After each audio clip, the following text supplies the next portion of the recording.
Capítulo 4. O custo das normas sociais. Por que gostamos de fazer as coisas, mas não quando somos pagos para as fazer? Está em casa da sua sogra para um jantar de ações de graças, e ela pôs uma mesa cheia de pratos sumptuosos em sua honra. O peru está dourado e estaladiço. O recheio é caseiro exatamente ao seu gosto. Os seus filhos estão deliciados com as batatas doces cobertas de malavaísco, e a sua mulher sente-se lisonjeada pela sobremesa, a sua torta de abóbora preferida. As festividades avançam pela tarde fora. Você desperta o cinto e bebe um copo de vinho. Olhando ternamente para sua sogra, de outro lado da mesa, levanta-se e puxa a cadeira. Mãe, quanto lhe devo por todo o amor que pôs nisso tudo? Pergunta você sinceramente. O silêncio cai sobre a mesa. Consigo assegurar num monte de notas. Acha que $300 chegam? Não? Espere, vou lhe dar 400. Não é o tipo de retrato que Norman Rockwell pintaria. Um copo de vinho cai ao chão. A sogra levanta-se corada. A cunhada lança-lhe um olhar feroz e o sobrinho rebenta em lágrimas. Ao que parece, a ação de graças do próximo ano será passada à frente da televisão com um jantar de tabuleiro. O que se passou aqui? Por que uma oferta de pagamento direto esfria uma festa dessa maneira? Como sugeriram Margaret Clark e Judson Mills e Alan Fix há muito tempo. É por vivermos simultaneamente em dois mundos, um onde prevalecem as normas sociais e o outro onde é o mercado que dita as regras. Nas normas sociais incluem-se os pedidos amigáveis que as pessoas fazem umas às outras. Ajuda-me a mudar o sofá? Ajuda-me a trocar o pneu? Essas normas são embebidas na nossa natureza e necessidades sociais. Habitualmente são aconchegantes e pouco claras. Não são necessários pagamentos instantâneos. Você pode ajudar o vizinho a mudar o sofá, mas isso não significa que ele tenha que vir à sua casa para mudar o seu. É como abrir a porta a alguém, proporciona prazer aos dois, e a reciprocidade não tem de ser imediato. O segundo mundo, governado pelas regras do mercado, é muito diferente. Não tem nada de aconchegante ou um pouco claro. As permutas são precisas, como salários, preços, rendas, juros, custos e benefícios. Essas relações de mercado não são necessariamente boas ou más. Na verdade, também envolve confiança, sentido investivo e individualismo, mas implicam uma comparação de benefícios e pagamentos imediatos. No domínio das regras do mercado, você recebe aquilo que paga, e é assim que as coisas funcionam. Quando mantemos as normas sociais e de mercado em caminhos separados, a vida corre razoavelmente. Veja, por exemplo, o sexo. Podemos tê-lo de graça, num contexto social, onde esperamos de nós, ele é uma experiência calorosa e emocionalmente rica. Mas também existe um mercado do sexo que tem uma procura. Parece tudo muito direto. Os maridos ou as mulheres não perdem $50 por um ato. Nem temos as prostitutas à espera de amor eterno. Quando as normas sociais e do mercado colidem, há sarilhos. Analisemos novamente o sexo. Um tipo convida uma mulher para jantar e ir ao cinema. E paga a conta. Tornam a sair e ele torna a pagar. Saem uma terceira vez e ele continua a pagar o jantar e o entretenimento. A dada altura, está pelo menos à espera de um beijo apaixonado à porta da casa dela. A sua carteira está cada vez mais magra, mas o pior é que lhe passa pela cabeça. Tem dificuldades de conciliar a norma social, cortejar, com a norma do mercado, sexo por dinheiro. No quarto encontro, menciona casualmente como este romance lhe está a sair caro. Já pisou o risco, violação. Ela diz-lhe que é uma besta e desaparece. Ele devia saber que não se podem misturar as normas sociais e a de mercado, especialmente nesses casos, sem insinuar que a senhora é uma vadia. E também se deve ter lembrado das palavras imortais de Woody Allen: o sexo mais caro é o sexo gratuito. Há alguns anos, James Heinemann, professor da Universidade de Seattle Thomas, e eu decidimos explorar os efeitos das normas sociais e de mercado. Teria sido maravilhoso simular um incidente de ação de graças, mas considerando os estragos das relações familiares dos participantes, resolvemos escolher uma coisa mais mundana, que acabou por ser a tarefa mais enfadonha que conseguimos encontrar. Nas ciências sociais, há a tradição de usar tarefas muito enfadonhas. No monitor de computador, apresentava-se uma imagem com um círculo à esquerda e um quadro à direita. A tarefa consistia em arrastar o círculo para dentro do quadro, usando o mouse. Quando encaixava bem no quadrado, o círculo desaparecia e aparecia outro ponto de partida. Pedimos aos participantes que arrastassem o maior número possível de círculos e constamos os resultados de 5 minutos. Era a nossa medida da produção e do empenho que dedicavam à tarefa. Como é que este cenário se relaciona com as permutas sociais e de mercado? Algumas pessoas receberam $5 para participar na experiência, à entrada do laboratório. Foi-lhes explicado que, ao fim de 5 minutos, o computador sinalizaria o fim da experiência e poderiam sair. Como lhes pagamos pela experiência, esperávamos que aplicassem as normas de mercado à situação e agissem de acordo com eles. Os participantes do segundo grupo receberam basicamente as mesmas tarefas e instruções, mas receberam muito menos, 50 cêntimos numa experiência e 10 noutra. Também esperamos que agissem de acordo com as normas de mercado. Finalmente, tínhamos um terceiro grupo, que apresentaríamos as tarefas como um pedido social. Não lhes oferecemos nada de concreto em troca da sua colaboração. Nem mencionamos qualquer pagamento. Era simplesmente um favor que lhe pedimos para fazer.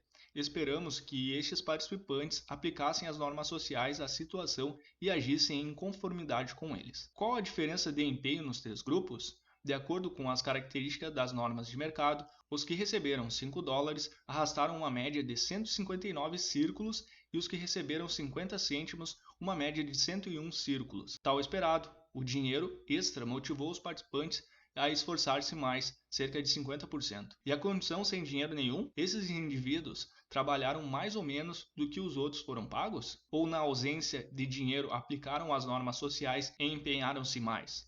Segundo os resultados, arrastaram uma média de 168 círculos, muito mais do que as pessoas receberam 50 cêntimos, e ligeiramente mais do que as que receberam 5. Por outras palavras, os participantes esforçaram-se mais em condições sociais não monetárias do que em função do dólar todo-poderoso. Pronto, 50 cêntimos. Talvez devêssemos ter antecipado esses resultados. Existem vários exemplos de como as pessoas trabalham mais por uma causa do que por dinheiro. Há alguns anos, por exemplo, a ARP pediu a alguns advogados que prestassem serviço menos dispendiosos a reformados desfavorecidos, qualquer coisa como $30 a hora. Os advogados recusaram, mas o diretor do programa AARP teve uma ideia brilhante de pedir aos advogados que oferecessem os seus serviços gratuitos aos mesmos reformados, e a grande maioria aceitou. O que foi isto? Como pode ser mais apelativo receber $0 em vez de $30? Ao mencionar o dinheiro, os advogados interiorizaram normas do mercado que a tornaram a proposta dos $30 num valor muito abaixo dos seus rendimentos de mercado. Quando não se referiu qualquer quantia, aplicaram as normas sociais e dispuseram-se a oferecer o seu tempo de graça. Por que não aceitar os $30, pensando em si próprios, como voluntários, e receber $30? É que, assim que as normas do mercado entram em ação, as sociais desaparecem. Nacho C. Sherman, professor em Colômbia, aprendeu uma lição semelhante durante um curso de artes marciais no Japão. Sensei, o mestre, não cobrava qualquer valor pelo treino que ensinava aos alunos. Achando que isso era injusto, resolveram abordá-lo e sugeriram pagar-lhe pelo seu tempo e esforço. Pondo em seu chinai de bambu de lado, o mestre respondeu calmamente que lhes cobrasse e eles não lhe poderiam pagar. Na experiência anterior, as pessoas que receberam 50 cêntimos não pensaram, ainda bem, faço um favor a esses investigadores e ainda recebo algum, para trabalharem mais do que os outros que nada recebiam.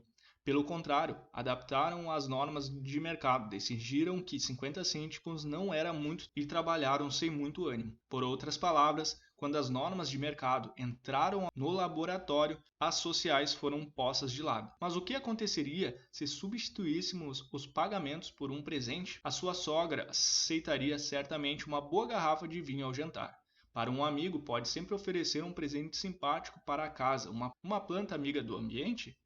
Serão os presentes métodos de permuta que nos mantêm dentro das normas sociais? Os participantes que recebessem presentes abandonariam as normas sociais e entrariam nas de mercado ou manteriam-se na esfera social? Para descobrir onde é que os presentes se enquadram entre as normas sociais de mercado, James e eu decidimos fazer uma nova experiência. Desta vez, não oferecemos dinheiro para os participantes arrastarem círculos para dentro dos quadros, mas sim presentes. Substituímos o prêmio de 50 cêntimos por uma barra de Snickers, mais ou menos desse valor, e um incentivo de $5 por uma caixa de chocolate Godiva, também aproximadamente desse valor. Os participantes vieram ao laboratório, receberam a sua recompensa, trabalharam como quiseram e saíram. Fomos analisar os resultados. Os 3 grupos experimentais trabalharam de forma igual, independente de terem recebido uma barra de Snickers, arrastaram em média 162 círculos,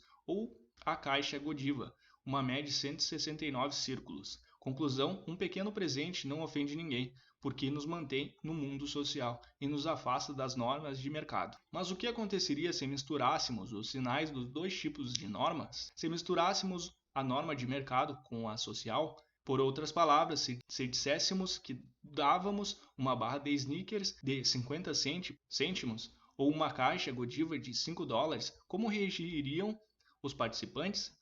Será que uma barra de Snickers de 50 cêntimos os motivaria a trabalhar tanto quanto uma barra de Snickers? Ou perderiam o ânimo? Como no caso dos 50 cêntimos, o resultado seria intermédio? A experiência seguinte veio a testar essas ideias. Verificamos que os participantes não se sentiam motivados para trabalhar quando recebiam a barra de Snickers de 50 cêntimos. Investiam o mesmo quando recebiam 50 cêntimos. Reagiram ao presente com um preço explícito exatamente da mesma forma que reagiriam ao dinheiro, e o presente deixou de invocar normas sociais. Ao mencionar o seu valor, o presente passou para a esfera das normas do mercado. Já agora, repetimos o mesmo cenário mais tarde, quando perguntamos aos transeuntes se nos podiam ajudar a tirar um sofá de uma carrinha. Encontramos os mesmos resultados. As pessoas estavam dispostas a trabalhar de graça em troca de uma remuneração razoável, mas se lhes oferecesse um pagamento baixo, afastavam-se. Os presentes também são eficazes para os sofás, e basta oferecer algo simples para conseguir o que nos ajudem.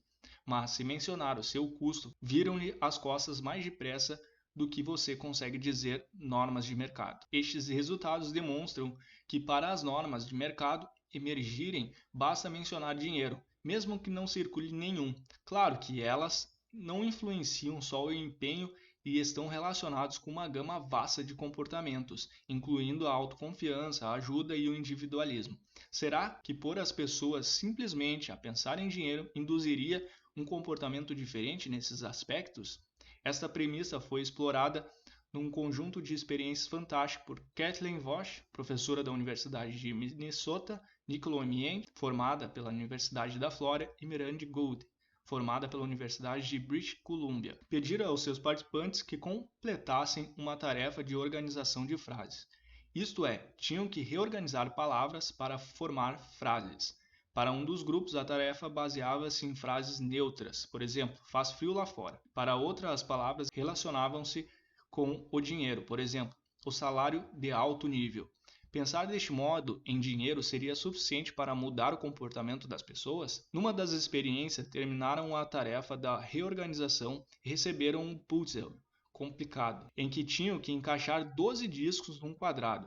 Quando o experimentador saiu da sala, disseram-lhes que podiam chamar se precisassem de ajuda. Quem é que acha que pediu primeiro o que tinham trabalhado nas frases com salários, com a sugestão implícita do dinheiro, ou aqueles que trabalharam com frases neutras sobre o tempo e outros temas? Os alunos que tinham recebido a tarefa relacionada com o salário esforçaram-se para resolver o puzzle durante 5 minutos e meio antes de pedir ajuda, enquanto os que tinham lidado com tarefas neutras pediram ajuda ao fim de apenas 3.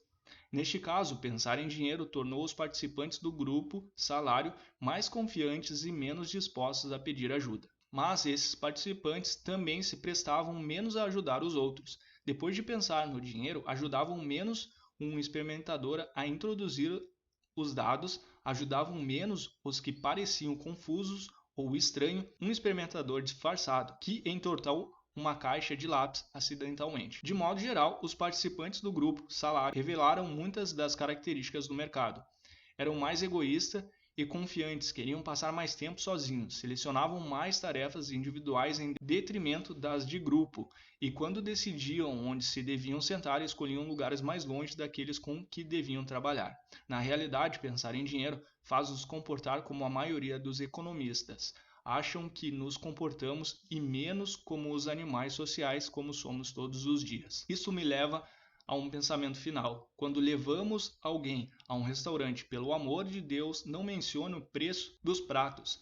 Sim, estão escritos na ementa e o calibre do restaurante pode ser uma oportunidade de impressionar o seu par, mas se tornar óbvio, é bem possível que a relação passe das normas sociais para as do mercado. O seu par pode nem perceber como esse jantar lhe custa a pagar e a sua sogra pode achar que a garrafa de vinho custou $10, quando é uma reserva Merlot de $60. Mas esse é o preço a pagar para manter as relações no domínio social e longe das normas do mercado. Portanto, vivemos em dois mundos, um caracterizado por permutas sociais e outros pelos do mercado, e aplicamos regras diferentes aos dois tipos de relacionamentos. Além do mais, como já vimos, introduzir normas de mercado em permutas sociais viola as normas sociais e prejudica as relações. Depois de cometer esse tipo de erro, é difícil recuperar uma relação social. Depois de se oferecer para pagar o jantar delicioso da ação de graças, a sua sogra agora vai recordar o incidente durante anos. E se alguma vez propôs romanticamente a alguém que eliminassem os preliminares e dividissem os custos do namoro e fossem logo para a cama, as hipóteses de ter dado cabo desse romance para sempre são bem fortes. Os meus amigos Uri Genese, professor da Universidade de San Diego, e Aldo Hutchman, professor da Universidade de Minnesota, realizaram um teste muito claro aos efeitos de longo prazo da mudança das normas sociais para as do mercado. Há alguns anos, estudaram uma creche em Israel para determinar se a imposição de multa aos pais que chegavam atrasados para ir buscar os filhos era um dissuasor eficaz.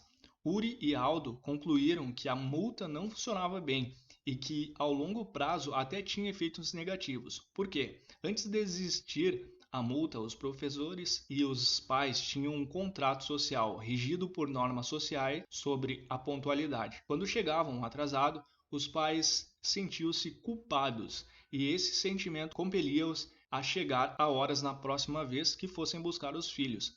Parece que a culpa é uma força de cumprimento eficaz em Israel. Mas quando impôs uma multa, a creche trocou as normas sociais pelas de mercado. Agora que pagavam pelo seu atraso, os pais podiam decidir sozinhos se chegavam a horas ou não e se atrasavam-se frequentemente. Escusado será dizer que não era bem isso que a creche queria. Mas a verdadeira história começa aqui. A parte mais interessante aconteceu poucas semanas depois, quando a creche resolveu eliminar a multa e regressar às normas sociais. Será que os pais também retornariam a essas normas e a culpa voltaria a entrar em ação? Nem pensar. Uma vez removida a multa, houve até um ligeiro aumento dos atrasos. Afinal, agora já não havia nem multas nem sentimentos de culpa. Essa experiência ilustra um triste fato. Quando uma norma social colide com uma norma de mercado, a social afasta-se durante bastante tempo. Por outras palavras, não é fácil restabelecer as relações sociais. Depois da flor cair da roseira ou de uma norma social ser atropelada por uma de mercado, raramente volta. O fato de vivermos nos dois mundos, o social e a do mercado, tem implicações nas nossas vidas pessoais. De vez em quando, todos precisamos que alguém nos ajude a mudar alguma coisa, que tome conta dos nossos filhos por um bocado ou que receba o nosso correio quando estamos fora. Qual é a melhor maneira de motivar os nossos amigos a ajudar? Será o dinheiro? Talvez um presente? De quanto? Ou nada, simplesmente? Essa dança social, como certamente sabe, não é fácil deslindar, especialmente quando corremos o risco da relação de deslizar para uma permuta de mercado. Eis algumas sugestões. Pedir ajuda a um amigo para mudar umas mobílias pesadas está bem, mas pedir-lhe que carregue vários caixotes já não, especialmente se um lado estiver vários homens de mudanças pagos para fazer a mesma tarefa. Nesse caso, é possível que o amigo sinta que está a ser usado. Do mesmo modo, pedir a um vizinho que, por acaso, é advogado, que guarde o seu correio quando estiver de férias, está certo, mas pedir-lhe que despenda o mesmo esforço a redigir-lhe um contrato de aluguel de graça, já não. O equilíbrio delicado entre as normas sociais e de mercado também é óbvio no mundo dos negócios. Nas últimas décadas, as empresas têm tentado posicionar-se como companheiros sociais, ou seja, querem que os encaremos como família ou pelo menos como amigos da mesma rua. Um slogan bem conhecido é da State Farm, está aqui como um bom vizinho, e o outro é da Home Depot. Você pode fazê-lo, nós podemos ajudar. Quem quer que tenha iniciado o tratamento dos clientes em termos sociais teve uma grande ideia. Se as empresas e os clientes formarem uma família, as primeiras tiram grandes vantagens, das quais mais importantes é a lealdade. As infrações menores são aceitas como uma falcatrua errada, ou até um ligeiro incremento numa taxa de seguros. Claro que as relações têm os seus altos e baixos, mas de um modo geral, tudo funciona bem. Mas há uma coisa que eu acho muito estranha. Apesar das empresas gastarem milhões em marketing e publicidade para criarem relações sociais, parecem não compreender a natureza de uma relação social, particularmente os seus riscos. Por exemplo, o que acontece quando um cliente passa um cheque sem provisão? Se a relação se basearem nas normas de mercado, o banco cobra uma taxa e o cliente reclama. Negócios são negócios. A taxa é irritante, mas é aceitável. No entanto, numa relação social, uma taxa significativa em vez de um telefonema amigável do gerente ou uma taxa automática não é só um machado na relação, é uma facada nas costas. Os consumidores ficam pessoalmente ofendidos, saem zangados do banco e passam horas a queixarem aos amigos daquele banco horrível. Não importa os slogans, chavões ou lembranças amigáveis que o banco proporciona aos clientes, a violação das normas sociais implica regresso do cliente às normas do mercado e pode acontecer de repente. A conclusão, se você for uma empresa, aconselho a lembrar-se de que não pode ter as duas coisas. Não pode tratar os clientes como família numa situação e noutra, quando for mais conveniente ou lucrativo, tratá-los impessoalmente ou pior ainda, como se fossem uma maçada ou um rival. As normas sociais não funcionam assim. Se é uma relação social que quer, lembre-se que terá de manter em todas as circunstâncias. Por outro lado, se prevê ter que ser duro de vez em quando, cobrando extra por serviços adicionais ou advertindo os clientes para evitar abusos, talvez seja acusado de gastar o dinheiro a publicitar a sua empresa como uma vaga opção de bem-estar. Neste caso, limita-se a uma postura mais simples, dizendo o que oferece e o que espera obter em troca. Como não estabelece normas ou expectativas sociais, também não as pode violar, afinal, são só negócios. As empresas tendem a estabelecer regras sociais como empregados, mas isso nem sempre aconteceu. Em tempos da força laboral americana, baseava-se em permutas industriais e de mercado e numa mentalidade controlada das 9 às 5. Trabalhava 40 horas semanais e recebia um cheque na sexta-feira. Como os trabalhadores eram pagos à hora, sabiam exatamente quando trabalhavam para alguém e quando não trabalhavam. O apito fabril soava, o equivalente empresarial, e a transação terminava. Era uma permuta de mercado bem clara e funcionava adequadamente para os dois lados. Hoje em dia, as empresas têm vantagens em criar permutas sociais. Afinal, no mercado atual, fabricamos a intangível e a criatividade conta mais do que as máquinas industriais. A separação entre o trabalho e o lazer também se esfumou. Os gestores dos negócios querem que vamos para casa ou tomemos duchas a pensar do trabalho. Dão-nos portáteis, telemóveis e Blackberries, que transpõem a divisão entre o local de trabalho e a casa. Para desmerecer mais ainda o dia de trabalho das 9 às 5, temos tendência geral das empresas em abandonar as horas de trabalho e adaptar os salários mensais. Nesses ambientes de 24/7, as normas sociais têm uma vantagem enorme, pois tendem a motivar os trabalhadores a trabalhar arduamente, a serem flexíveis e preocupados. No mercado em que muitas vezes a lealdade laboral vacila, as normas sociais são um dos meios mais seguros para fidelizar e motivar os empregados. Os softwares de fontes abertas mostram bem o potencial das normas sociais. No nosso caso, do Linux e de outros projetos de colaboração, podemos colocar um problema sobre um bug num dos painéis de avisos e comprovar a rapidez com que uma pessoa ou muitas o tentam resolver e aparece com uma solução no seu próprio tempo de lazer.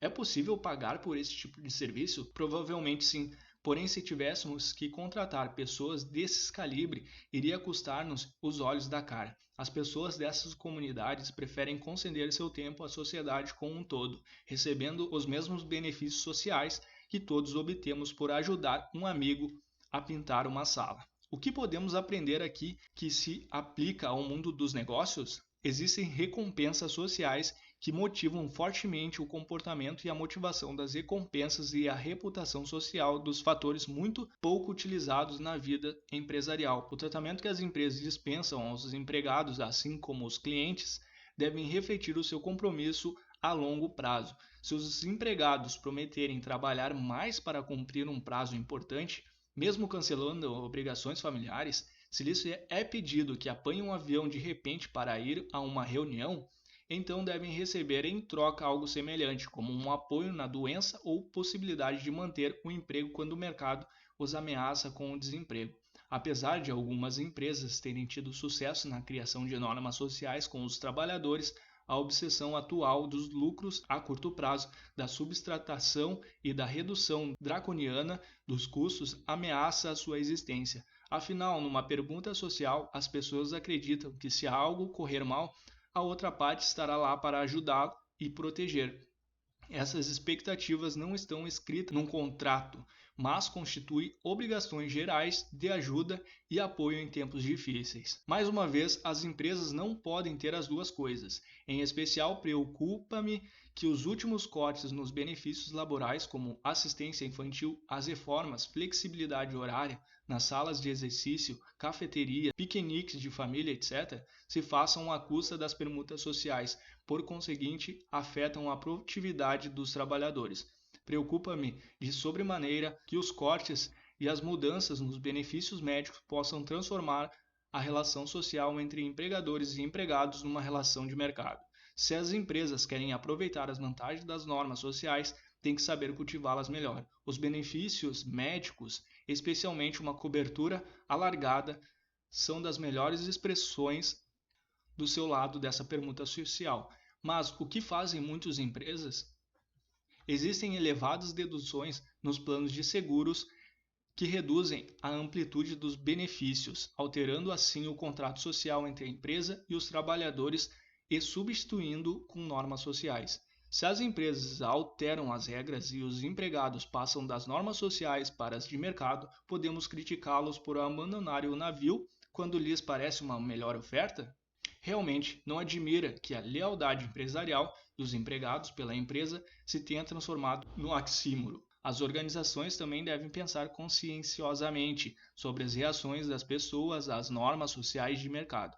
Deve dar-se a um empregado uma oferta no valor de $1.000 ou pagar-lhe um valor em dinheiro? Qual é a melhor? Se lhe perguntar, a maioria prefere o dinheiro dos presentes. Porém, o presente tem o seu valor, apesar deste ser habitualmente mal compreendido, e pode cimentar a relação social entre o empregado e o patrão, trazendo benefícios a longo prazo para todos. Pense assim: quem é que trabalhará com mais afinco, será mais leal e gostará realmente mais do seu trabalho? Uma pessoa que recebe $1.000 em dinheiro ou alguém que recebe um presente pessoal? Claro que um presente é um gesto simbólico e ninguém se dispõe a trabalhar por presente em vez de um salário ou a troca de nada. Mas se olharmos para as empresas como o Google, que oferece uma gama imensa de benefícios aos seus empregados, incluindo almoços gourmet gratuitos, vemos quanto boa vontade é criada pela ênfase do lado social do relacionamento entre a empresa e o trabalhador.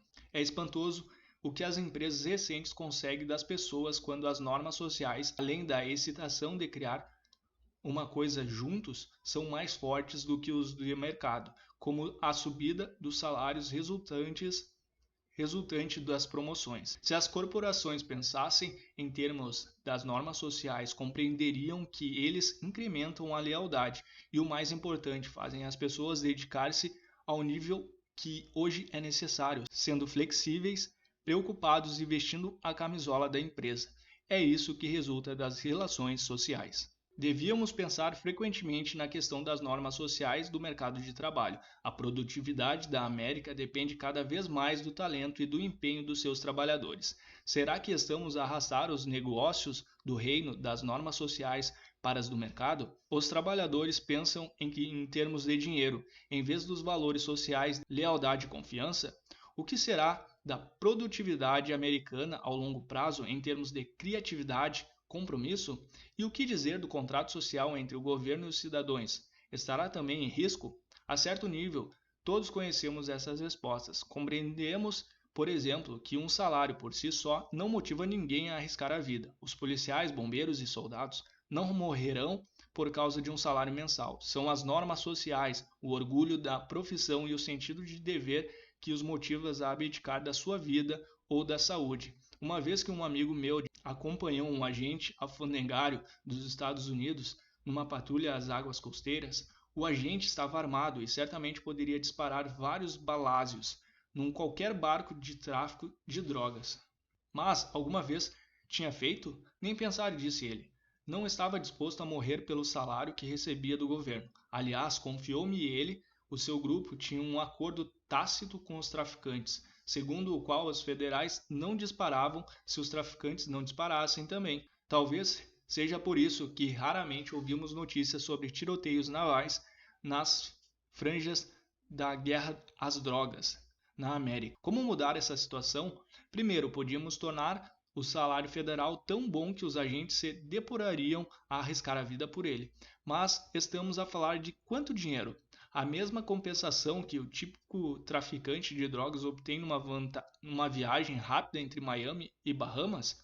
Em vez disso, podemos levar a norma social, fazer com que o agente sinta que sua missão vale mais do que seu salário, que respeitamos como a polícia e os bombeiros, por um trabalho que estabiliza a estrutura da sociedade e salva nossos filhos de uma série de perigos. Seria necessário alguma liderança inspirada, mas é possível. Pode aplicar-se mesmo pensamento ao mundo da educação. Aderi recentemente a um comitê federal sobre incentivos e responsabilidade no ensino público. É o aspecto das normas sociais e de mercado que gostaria de explorar nos próximos anos. A nossa tarefa é reexaminar a política, e nenhuma criança fica para trás, e encontrar formas de motivar os estudantes, os professores, os administrativos e os pais. Até agora, desconfio que os exames padronizados e os salários baseados no desempenho vão provavelmente empurrar o sistema de ensino das normas sociais para a de mercado. Os Estados Unidos já gastam mais por aluno do que qualquer outra sociedade ocidental. Será necessário aumentar ainda mais esse valor?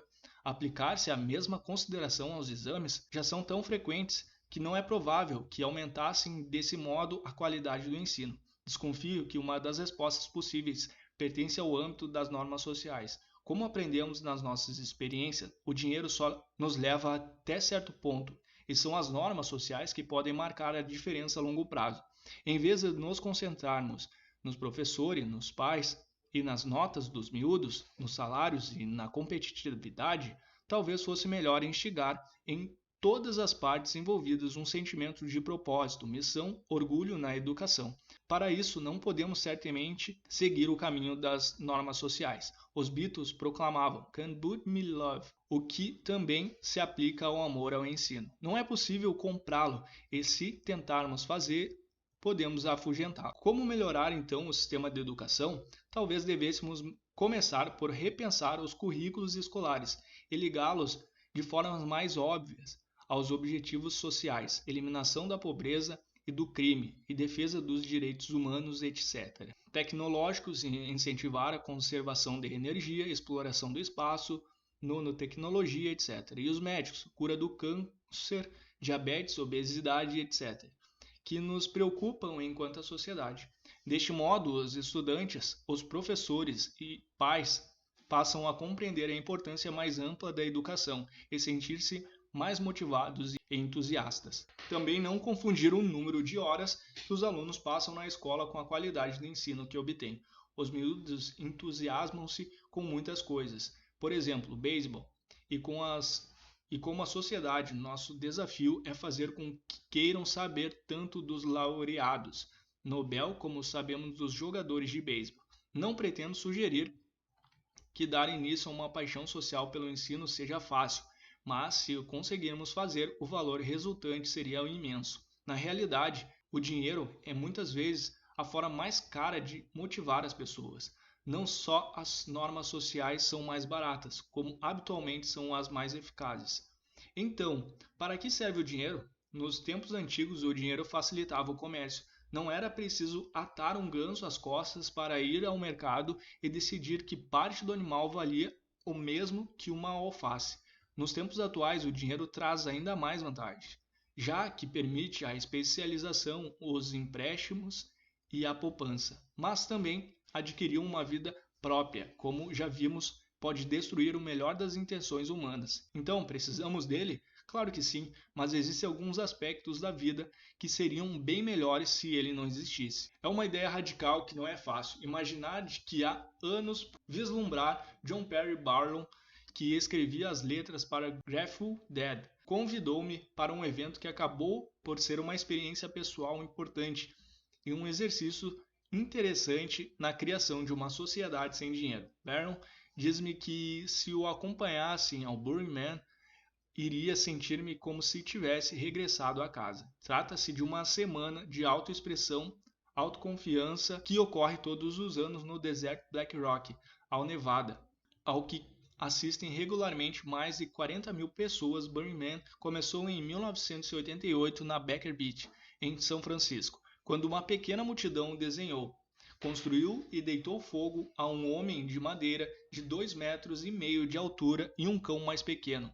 Desde então, o tamanho do homem ardente e o número de pessoas que assistem o festival cresceu consideravelmente, sendo atualmente um dos maiores festivais artísticos e uma experiência contínua de uma comunidade temporária. Burning Man tem diversos aspectos extraordinários, mas para mim o mais notável é a da rejeição das normas de mercado.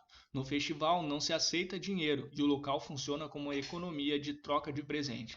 Dão-se as coisas aos outros, sabendo que nos darão alguma coisa em troca ou os outros em algum ponto do futuro.